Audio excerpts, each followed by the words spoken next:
Hello everyone, myself Mangesh Dharme, lecturer in Mechanical Engineering Department, NIT Polytechnic Nagpur. Today's our topic of discussion is problem on spring. In previous lecture, we see the design of spring. The learning outcome of today's lecture are learner should be able to know about stress induced in spring and calculate various spring terminology. The various program outcomes achieved in today's lecture are PO1 to PO5, PO8, PO9, PO10. Similarly, the program specific outcomes that is achieved in today's lecture are PSO1, PSO2 and PSO3. In previous lecture, आपने देखा जो मैंने design of helical spring पढ़ाया था उसमें different terminology पढ़ाई थी मैंने आपको. What is the D? What is capital D? What is C? That is spring index, W, shear stress, deflection. तो जब अपन इस पे प्रॉब्लम सॉल्व करेंगे तो ये पूरी टर्मिनोलॉजी आपको याद रखना जरूरी है. Then these are the various design steps of the spring. ये अपने मेरे प्रीवियस लेक्चर में ये अपना हुआ है, तो ये भी आपको पूरे फॉर्मूले याद में रखना जरूरी है while solving the. Similarly, ये फॉर्मूला भी मैंने आपको लास्ट लेक्चर में बताया था. That is the tau is equal to kW into 8WD upon pi d cube. This is a very important formula according to the problem point of view.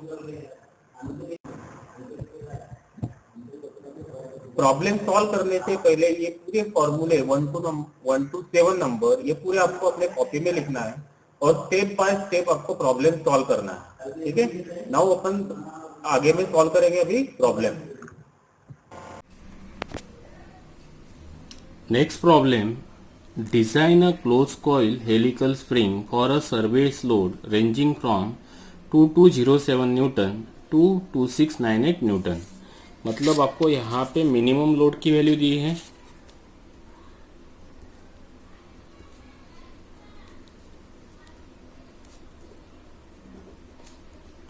F1 दिया है 2207 Newton, मतलब initial force जो spring पे act हो रहा है 2698 Newton, मतलब F2 की वैल्यू दी है फाइनल लोड की. मैक्सिमम लोड कितना एक्ट हो रहा है स्प्रिंग पे 2698 newton. The axial deflection of spring is 6 mm, मतलब डिफ्लेक्शन डेल्टा इसकी वैल्यू कितने दी है गिवन है 6 mm. Assume spring index as 5, मतलब spring index C is equal to कितना कंसिडर करना है आपको 5. The permissible shear stress is a 420 newton per mm square, मतलब टाउ की वैल्यू कितने गिवन है 420 newton per mm square. And modulus of rigidity की वैल्यू गिवन है 84 इंटू 10 टू द पावर 3, मतलब G की वैल्यू आपको गिवन है 84 into 10 to the power 3. Neglect the effect of stress concentration, मतलब आपको यहाँ पे क्या नहीं करना है, Wahl stress correction factor consider नहीं करना है. Now we solve the problem.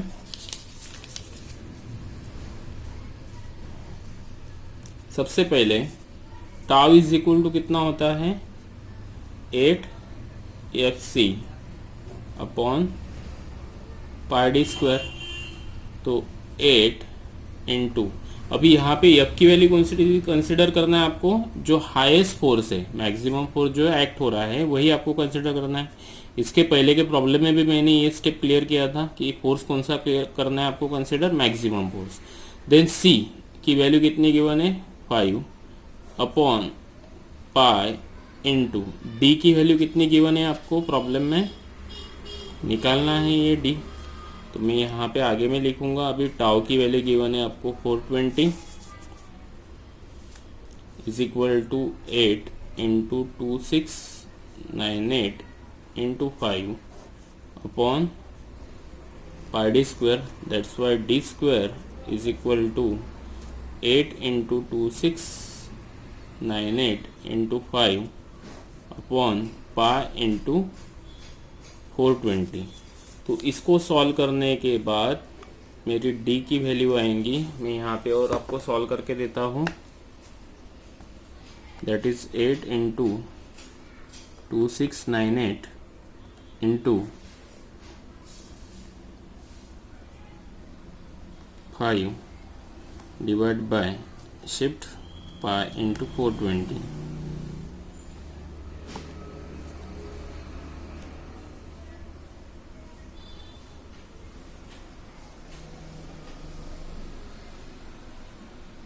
और एक बार सॉल्व करके इसको 8 into 2698 into 5 divide by shift pi into 420। Now under root of answer, तो ये आ रहा है मेरा 9.043।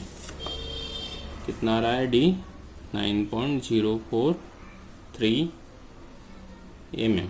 Okay, from that we can calculate the mean diameter, dm upon d is equal to c होता है। तो मुझे अगर dm निकालना है तो मैं क्या करूँगा, 9.043 दैट इज़ d इंटू सी की वैल्यू कितनी है मेरी 5, तो इसकी जो वैल्यू आ रही है 45.2 mm। नाउ नेक्स्ट स्टेप, अब ये 6 mm जो मेरा डिफ्लेक्शन मुझे बताया है, ये किस वजह से हो रहा है? 6 mm deflection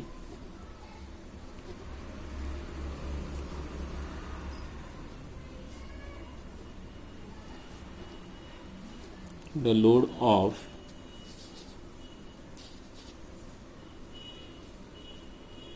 2698 minus 2207 is equal to 491 newton. मतलब इतने न्यूटन के लिए मेरा 6 mm डिफ्लेक्शन हो रहा है। नेक्स्ट,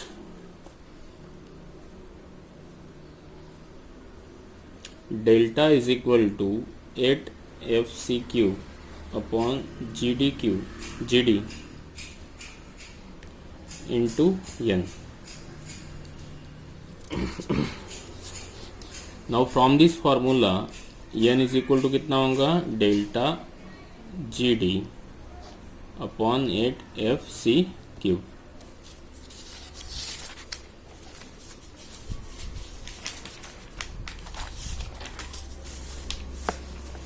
नाउ अभी ये वैल्यू डालेंगे n निकालने के लिए।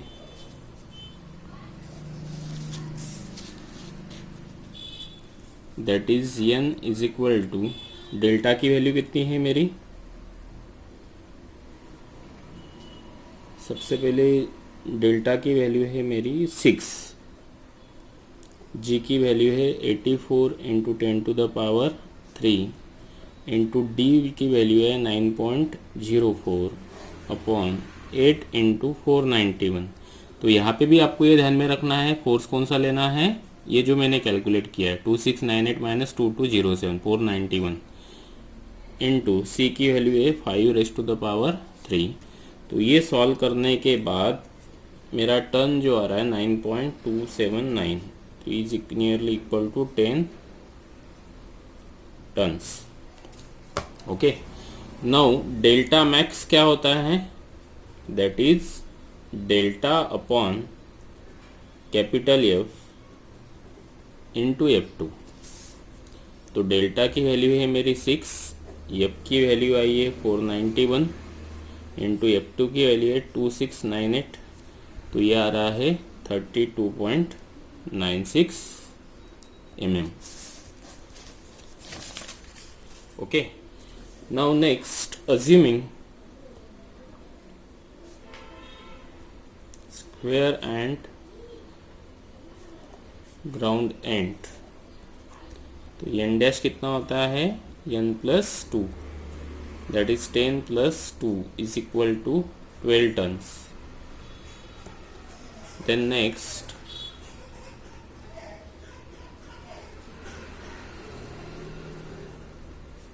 Free length is equal to n dash into D plus delta max plus n dash -1 into 0.1 is equal to 12 into 9.04 28 plus 32.96 plus N dash की वैल्यू है 12 माइनस 1 इंटू 0.1। इसको solve करने के बाद ये वैल्यू आ रही है 142.57 mm। Then next pitch of the spring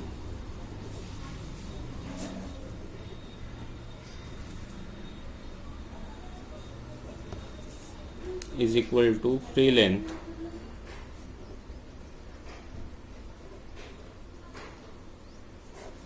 upon N dash minus 1। तो फ्री लेंथ कितनी आई है 142.57 divided by 12 minus 1 is equal to 12.96 mm।